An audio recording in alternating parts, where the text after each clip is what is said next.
America, I tell people, America, there has a lot of problems, but it's also a land of a lot of opportunities. So if you focus on the problems, guess what? You won't get anywhere. But if you look for the opportunities, there are opportunities everywhere. You just have to look for it. Welcome to the Immigrant Experience in America, an immigrant human library, where we amplify and humanize the experiences of immigrants in the United States and around the world. Listen in as we add another story to our immigrant human library. Welcome to part 2 of the previous episode. You mentioned that you met the guy who started the first, was it Burger King or Yes. McDonald's? Oh, right. So each day I had a different person take us around to the different types of businesses. And this particular gentleman, he took me to Soweto. He's the guy that took me to Soweto. I think one day he took me to an Indian township. And the Indians, they thought I was Indian, because I'm dark skinned and but I'm actually part Chinese, not Indian. But they didn't know. But they were welcoming me and giving me food and everything, complaining and telling me, "Oh, you're from Atlanta," and they were so excited.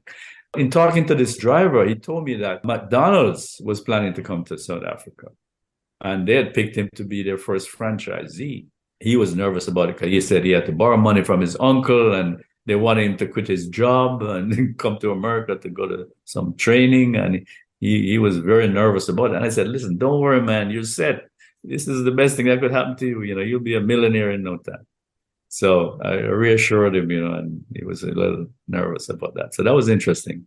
McDonald's did move in there, and I'm sure he's doing pretty good now. And then you were here during the Olympics that came to Atlanta. What was that Oh, like? yes, what was that, 1996? Yeah, I was still at Coca Cola. What they did, they assigned a lot of their employees to work for the Olympics, do different jobs. And my job was working on a hotline. I remember people would call in with questions about how to get from venue to venue, what the bus schedule was like. I remember somebody calling from China complaining that the Chinese athletes were being mistreated. They weren't getting enough Chinese food. And people were calling from Europe wanting to know, who was winning and what was the weather like. It was, that's some fun moments. It was interesting.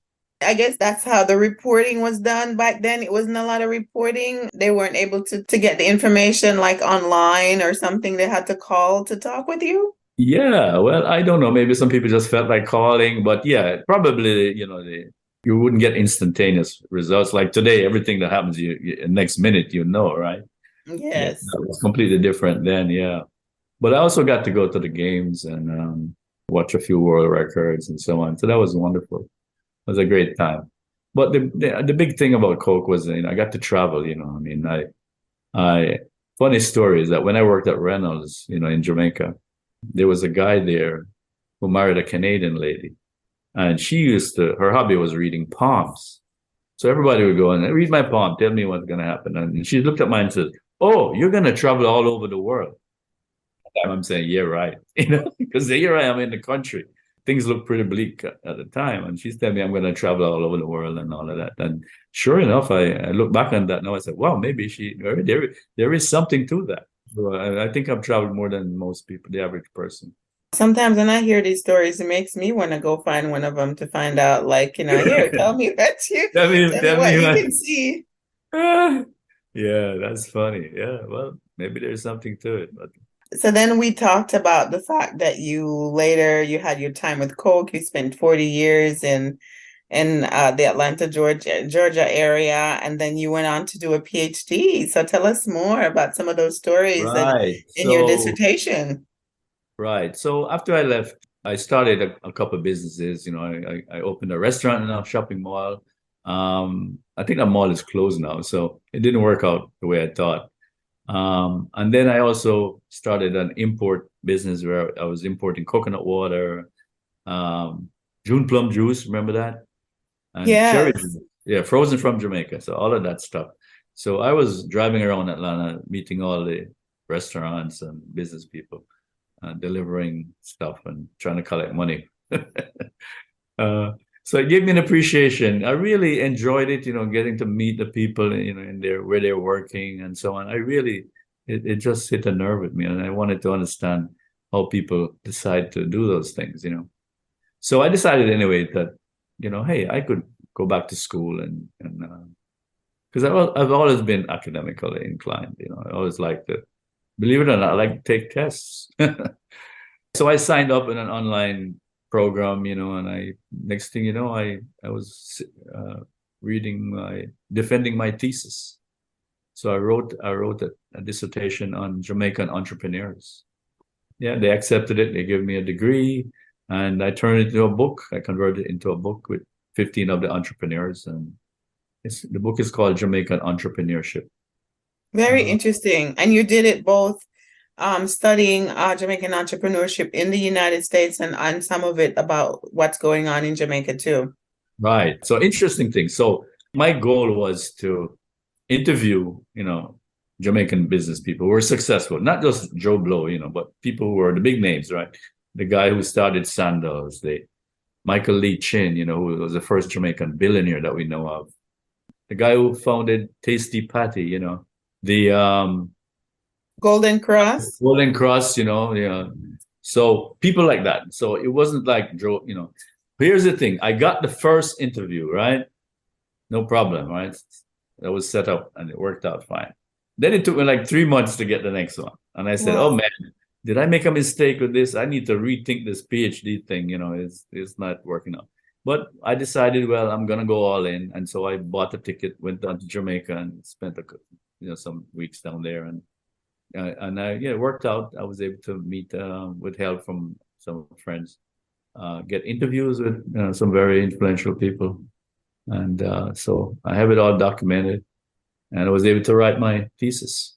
So give us a gist for what you found out from the dissertation about why there's such a high level of entrepreneurship from Jamaicans, whether it's in the Atlanta, Georgia, all over the US, really. You'll see Jamaican restaurants everywhere, different kinds of businesses. I don't necessarily think that it's as high on the island. Not sure why, but the ones who leave tend to be very entrepreneurial. And what did you find in your research? Right. So usually what happens is that Jamaica is quite entrepreneurial on the ratings. Jamaica rates very highly. The problem is most of them are what we call necessity entrepreneurs. They have to do it because they don't have probably they're not educated enough to get a good job, or there's no job available for them. So they have to, as we say in Jamaica, hustle. Higglers, right?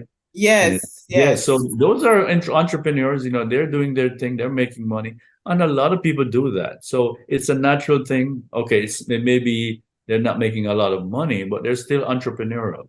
They're trying to do something, or as they say, try a thing, right? Try a thing, yes. Exactly. Everybody's trying to try a thing, right? And so we have that. And then we have another class of entrepreneurs who are what we call the opportunistic entrepreneurs. These are the guys who they see an opportunity that can go big. Yes. And they scale up. So, for example, Lowell Hawthorne started with one restaurant, and then before you know it, he's got a franchise chain, right, across the U.S. And what was the name of his place in Jamaica? I've heard the name before. It was a bakery. Is it Hawthorne Bakery or something? So when he was growing up, they lived in a small town in St. Andrew called Boulder, I think. And his father had a bakery. But remember now, this is back in the day, no electricity, no running water, no nothing, right? So they had to wake up at 4 a.m. to get everything ready for the bakery. And they did all of that manually, no electrical anything. And then they had to deliver the bread before they went to school. So he learned to be entrepreneurial from those days. And I think he told me that he would raise, chicken and pigs and so on. And then he would sell them to his mother, who would then take them to market. And so he learned that, hey, I can make things. I can have one chicken.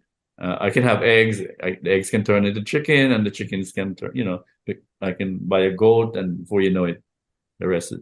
So he learned that at an early age. And so when he went to New York, then he saw the opportunity and he took it.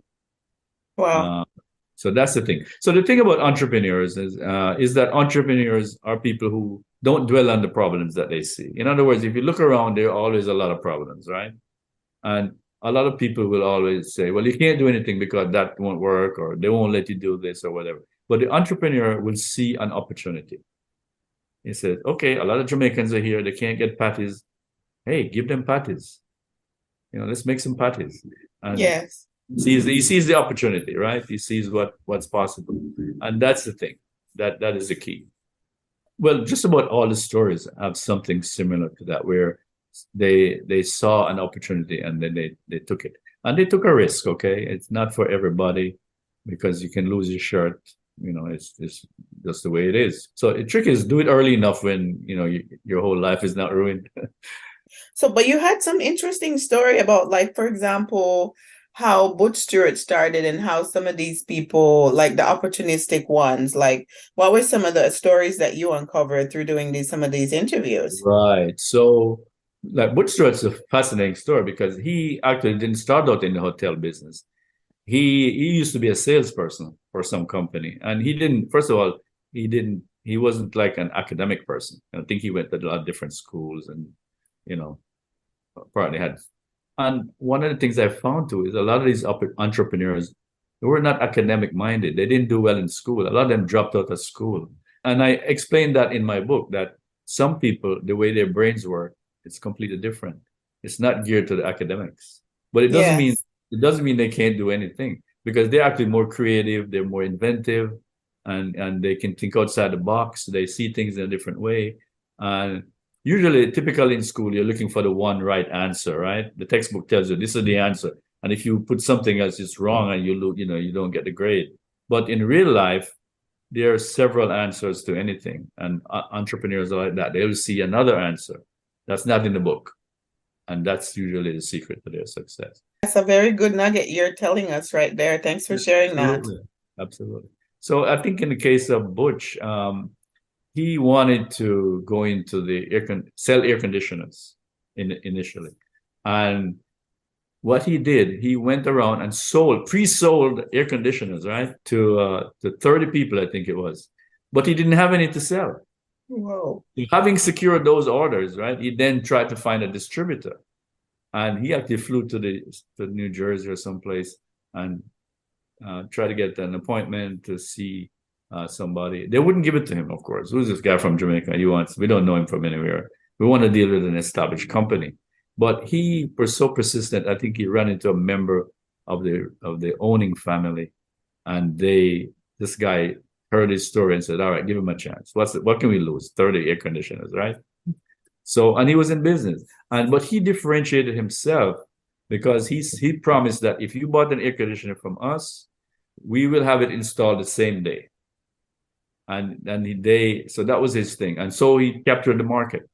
And there's a story, I think I cover it in the book, where there was one case where they had an order for an air conditioned unit, and they went to the house to install it. Nobody was home. The house was locked up, and they broke into the house, installed the thing, and then they paid for the repair of the door, whatever. But that's how insistent they were to follow through on the promise to deliver the same day. When he bought his first hotel, he did everything wrong, right? He bought it at a time when tourists were not coming to Jamaica. The economy was, in the gutter. And he bought a hotel that was run down, and it was at the base, I think it was at the end of the runway in Montego Bay. So whenever, planes taking off, there's a horrendous noise. But he turned it around, fixed it up, and he turned that disaster into a success. Because what he did was, whenever the plane was taking off, they would tell the guests that, oh, that means you should kiss. So usually they're couples, right, on vacation. That means you should kiss and wave to the airplane. So that became a thing, it became a fun thing they turned that negative into a positive. Wow, that was so ingenious. I thought that was a genius, absolutely. And then he realized that give people more than they expect, exceed their expectations. So he started putting stuff in their rooms, hair dryers, radios, you name it, things that they normally wouldn't get in a regular hotel. And so he became known for, the quality. And today they command a premium because it's luxury, right? Yeah, the Sandals name and the beaches for families is a very nice logo out there, right? Oh yeah. And so the stories are all like that. I remember the guy who Vincent Chang, the guy who founded Tasty Patties. his story, I think his father was born in Jamaica. It was a Chinese guy born in Jamaica. He went back to China because in those days, I think the Chinese would send their sons back to soak up some culture. So he got married there and had some kids, and they were planning to come back to Jamaica. And he died, I think, 2 days before the ship sailed. Wow. Yeah, the father died. So he came in, they came anyway, his mother and the sons came. And then, but of course, she couldn't really support them. So he lived with some relatives. So he grew up in several different shops, which in a way it sounds bad, but whereas most people had the experience of one shop, he had several shops. Yeah, he worked in several shops. So he got a wide range of experience because he had to work for his keep in the shop. So eventually, though, when he finished school, he got a job at one of the bakeries in Jamaica, but he got a night shift, and then he got married. And his wife complained that, hey, this nighttime job is not working. So he realized that, he had to do something different. So he saw an opportunity when someone was selling a small restaurant, and he borrowed the money, from friends and relatives, whatever, set that up. And at that time, the number one seller was meatloaf in that little shop. But he liked to, because he liked baking, he was experimenting with the pastry, and he liked to make pies and so on. So he experimented with the patties. I think he said they used to sell a few patties a day, not much, nothing to speak of. But he experimented with the patty crust and the meat. And finally, he found one that was a hit. And he opened the shop, put it in the shop, sold like hotcakes. So what he did was he went all in. He got rid of everything else in the store. No more meatloaf. No more whatever, patties and soft drinks. And that's how Tasties came into being. And at one time, Tasty was the big swing in Jamaica. Oh, today's juicy beef. Now it's juicy beef, but Tasty was a big thing. Oh yeah, so they have you have copies. You have other people like Burger King and McDonald's, right? So, but that was the story. So there are lots of stories. They're fascinating stories to see how people overcame the odds and started from nowhere. People think you have to be born into money, and but no, you can start small and work your way up. But you have to have the vision and, of course, the eye to see the opportunity where usually there are a lot of problems.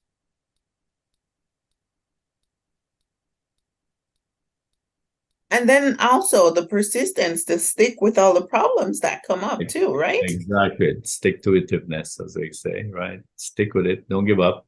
Keep plugging away. You were sharing something about a lady, I don't know if it was a friend of yours, about this musical bed story about how immigrants tend to make things work when they first come to the US just to survive. Right. So, yeah. So when I first came to New York, right? My grandmother said, "Oh, don't worry, don't take anything. You're going to your family, because my uncle, right, was over here." But it turns out that he had gotten divorced. Okay, by the time I arrived, so he no longer lived he no longer had a house and all of that. He was living with, I think, his girlfriend, and in her house, and her mother owned a building. So the fascinating thing about that was that this lady worked at night, right? She was a Jamaican too, but her story is also fascinating in its own right, because she came to America at the age of 55 after her raising 6 kids, right? Never went to high school or anything, but she got a job in a hospital working at the night shift, and before long she had saved up enough to buy an apartment building, a four unit apartment building. And so she had one. So the joke was that at night she would go to work at 11 and somebody would sleep in her bed. All right. Exactly. And then in the day she would come and she would sleep in the bed during the day. Then she had a sister who would, worked out during the week. And so 5 days a week she's away, but on the weekend she comes. So she needs a bed. So they'd find a bed and she would sleep on that bed for 2 nights and then she'd be gone again. And so people was always like that. The beds are always changing and, people are always coming in, spending a few months and before they moved on. And me too. I was there for several months before I moved on, and I remember living in Bed-Stuy, in Brooklyn, and the landlord. I had a room. The landlord was a Jamaican guy, right? This guy was fascinating to me, right? This guy didn't go to high school or anything. He worked in a factory during the day. He owned a house, but he rented out each room, right? So he had one room, he rented out all the other rooms, so he was collecting rent. And at night, he drove a taxi. This guy never slept, right? So it shows you what could be done, right? Today, the house is probably millions, That's great examples exhibiting that immigrant mentality, the immigrant spirit to, the energy and drive that people bring when they come to this country where they feel like there is endless opportunities to expand, right? Right. And I know people who came here. I have a relative, he drove a bus. He didn't even finish primary school. And his wife also, I think she worked on the bus as a conductor. And they came to America late. She got a job in the hospital. He got a job as a mechanic or something. The first thing they wanted to do was buy a house. They didn't care what it took. They were going to buy a house. And they bought a duplex. So they could have, rent one unit and then they lived in another. And before you know it, they had another one. Today they live in Florida. They sold everything and retired to Florida. Every time you call them, they're cruising some river, living the good life. America, I tell people, America, there has a lot of problems, but it's also a land of a lot of opportunities. So if you focus on the problems, guess what? You won't get anywhere. But if you look for the opportunities, there are opportunities everywhere. You just have to look for it. I agree. I call it acres of diamonds, but you have to have that eye to see it, right? You have to, yeah. So, like the saying is, some people see a glass of water, it's half full, some see it's half empty, right? So you have to learn to see the opportunity amidst the problems. Yes, and don't there's a lot of distractions here too. Don't get that wrong now. Right, exactly. You can get sidetracked and, partying and whatever. And before you know it, you've forgotten why you were here. So here's the thing I think that helped Jamaicans is a lot of people come here because they're planning to go back. They're not thinking, well, I'm going to live here forever and I'm just going to. So with that mindset, they're always, looking to, well, what can I, how am I getting closer to my goal of going back and buying a big house and living large or whatever. And a lot of people have done that. But I think that has made a big difference for many people by having that focus, not losing focus and getting, trapped into the everyday life. I think a lot of immigrants have that too. Maybe the older ones, they want to go back to the life that they were raised in, the culture that they know, the roots that they have in certain countries, not only Jamaicans. I think it spreads across the globe where a lot of people feel that way. Yeah, it's a natural instinct. So maybe everybody's an immigrant. Tell us, what's the name? I see that you've published 1 or 2 books here on your bio, sir. Tell us how do people find your book, check those out? What are you doing these days? Right. So I have 2 books. First one is Jamaican Entrepreneurship, which we talked a little bit about. That's available on Amazon and Barnes & Noble, even Walmart, I think you can get it. You can also go to my website it's glenlaman.com, GLENLAMAN.com. You will see links there to the books and descriptions and, previews, whatever, reviews. The second book is I co-authored with a friend of mine, and that's a recent book. During the pandemic, my friend Basil and I, we said, what should we do? We were going crazy. So we said, let's put together our Jamaican stories. So we came up with a book of 15 short stories on Jamaican life.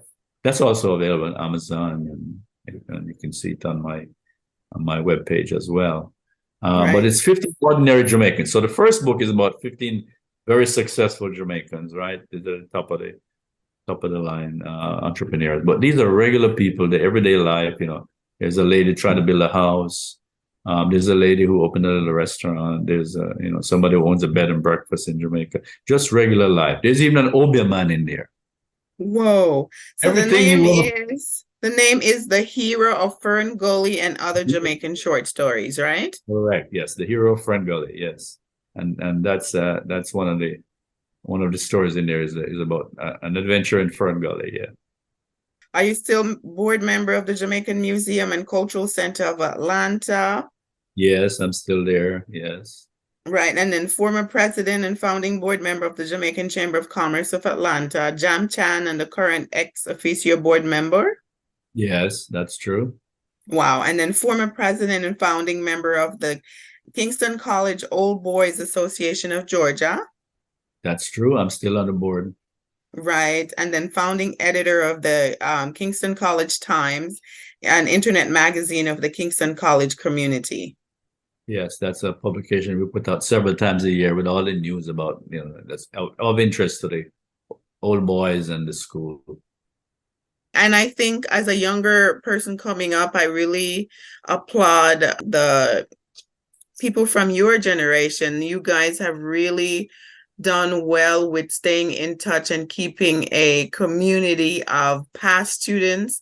I know a few folks, we've moved here, like we've been here in the Atlanta area for, I want to say 3 or 4 years, and I've come across quite a bit of groups, like the Clarendon College has one, KC, JC, the other high school, the girl high school, St. Andrews, and so forth.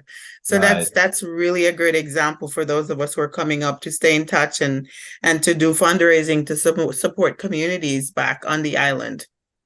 Right. And I have a website where we post events that are upcoming.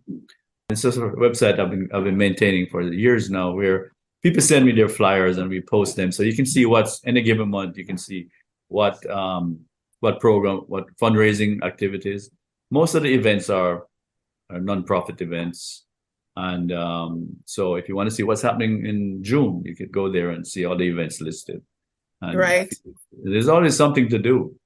And what's the name of that website, sir? Share that with us. That's Jamlanta, JAMLANTA.org, jamlanta.org. And just go to the events section and you'll see all the flyers for the different events. So any parting words? I'm so appreciative of your time. I want to be respectful of it. Any parting words for younger Jamaicans, younger folks from the Caribbean, younger immigrants in general about how to thrive here in the United States? You've given us a few nuggets there already. Right. So my advice would be, first of all, you should have a goal. If the first goal doesn't work out, do something else. I wanted to be a doctor when I was younger. That didn't work out. I tried. It didn't. I ended up doing other things. So try something. If it doesn't work, move on to the next thing. But keep focused on it. Don't be distracted by the difficulties. There are going to be problems. I don't. It doesn't matter where you live. There's always going to be a problem. There's always going to be obstacles. But realize that, guess what? There's always a way around obstacles. Either you jump over or you can go around, okay? And so you have to figure out that there's a way around every obstacle. And just let that be your guiding principle. That, hey, I'm trying to do this, and let's see how we can do it. Right. And then sometimes I think some of the younger folk, these preconceptions that, certain folks have it a bit easier perhaps, but just listening to your story and how, your family may have come into some finances during your younger years, but having lost that, how you had to work yourself back. How did things fare for your mom? I hope she, I'm not sure if she's still with us or, Yes, she's still with us. She lives with me now. So I'm very happy that I can take care of my mom now. She's 93. So longevity runs on her side. My grandmother, her mother lived to be 98. So I'm very happy that I'm able to take care of her in her old age. So right. Really, that was certainly one of my on my to-do list. Very good, very good. And that's very typical, I think, of immigrant families. We tend to look out for our parents when they get older, they move in with us, which I think is very healthy for the grandchildren and everybody involved. And it's healthy for them too. Absolutely. Healthy for the community to look out for our older folks. And we all learn from each other, right? Absolutely. But we thank you so much for sharing your story with us, Dr. Laman. Well, thank you, Simone. I enjoyed it. And thank you for having me. We wish you very much success in your retirement years, lots of good health and, meaningful work as you continue to contribute to our community, sir. Thank you. So have a great weekend. We thank you so much for sharing with the immigrant experience in America. Okay, bye.